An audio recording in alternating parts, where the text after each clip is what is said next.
Les médecins ont dit qu'il a été miraculé, il devait mourir. J'en ai aucun doute que le fait qu'il a participé au Mishpat du Rabbi, c'est ce qui a sauvé la vie.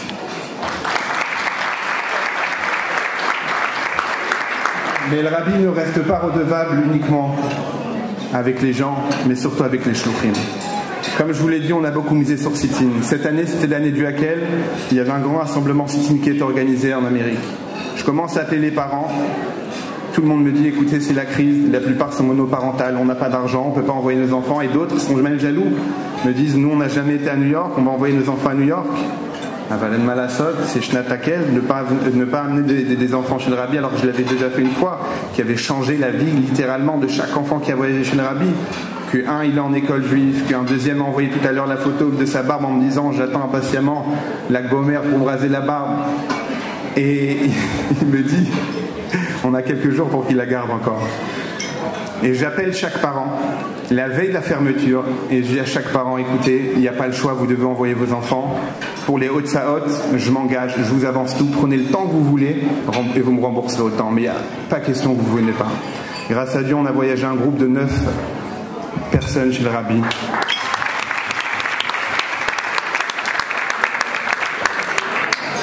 Et ça a eu beaucoup d'Hotsaot, mais Baruch Hashem, l'argent est rentré, je ne sais pas comment. Mais là, ce qui s'est passé, c'est qu'on avait prévu justement pour faire le moindre frais. Ma belle-sœur qui s'occupait du sit-in de Bonneuil, elle avait prévu de dormir chez une personne qui invite beaucoup. Et comme elle était bénévole là-bas, elle lui a dit écoute, je te donne tout l'étage pour tes sit-in. Comme elle avait de la place en plus, on dit on va partager avec nos sit-in. C'était pile poil pour les filles, pour mon groupe de filles à moi aussi. Et c'était prévu que ça soit gratuit. Et donc pour moi, ça me faisait des économies. Et quand je suis dans l'avion, je dois ouvrir mon WhatsApp parce qu'il y a une fille dans notre sit-in qui a raté l'avion qu'on a pris avec nous. Et je dois gérer ça. Là, je reçois un message de ma bonne belle-sœur qui me dit écoute, la femme de l'hôte en question, elle est malade. Et donc, on ne peut pas dormir chez lui. Mais il nous a trouvé un appartement. Mais par contre, ça va coûter pour chacun. Il faut que tu fasses un virement de $1 500. Il n'y a pas le choix. Je suis dans l'avion, à part envoyer les messages WhatsApp, on ne peut rien faire. Et je demande à mon ami Chaim Dre de Manhattan, il m'avance, on fait le virement, $1 400 qui partent. J'arrive au L, je demande au Rabbi une bracha pour que tout se passe bien, que les sit-in prennent des cochotes. Et surtout, je demande que le Rabbi m'aide pour les Hotsaot. Le voyage se passe à merveille. Et quand on retourne à Paris, j'arrive à Orléans, je devais rentrer, ma femme était encore ailleurs parce qu'on met une semaine par mois les enfants à l'école. J'arrive parce que c'était mardi, on a un chiot, je rentre, j'ouvre la porte et je vois une enveloppe du fisc américain. Le fisc français déjà ça fait peur, alors le fisc américain ça fait encore plus peur. Et j'ouvre cette enveloppe-là et qu'est-ce que je vois? Un chèque. $1 457.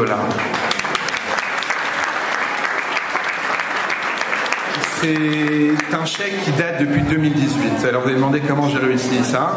Et tout simplement, j'ai un fils qui est né à New York et avec la taxe de retour, je l'ai mis. Il date depuis 2018. Mais a priori, il y a Ribit puisque j'avais seulement eu besoin de $1 450. En réalité, les $7 en plus, c'est les frais qui m'ont coûté de transférer de l'euro, que vous voyez ici, en dollars.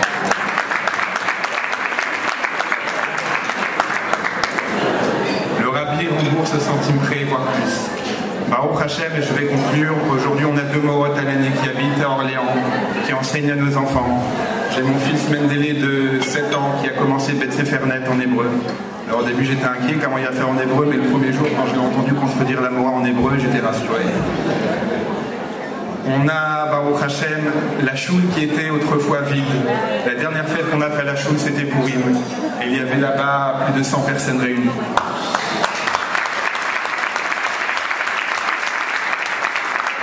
On a eu un Hanouka qui a rassemblé près de 200 personnes. On a des peuplotes avec les femmes, avec la jeunesse, avec les sit-in, avec un Talmud Torah, avec des bad mitzvot qui se préparent. Et surtout, cette choula qui était autrefois vide, tous les mardis soirs, depuis maintenant 1 an et demi, elle se remplit avec un chiot, une atzlacha, les Malam Nameshua. Il y a à peu près 30 personnes qui viennent, soit sur Zoom ou sur place, et qui écoutent une slicha de la vie. Et pour les projets, ma femme passe une formation pour ouvrir une école et on aimerait aussi ouvrir un mikvé très prochainement.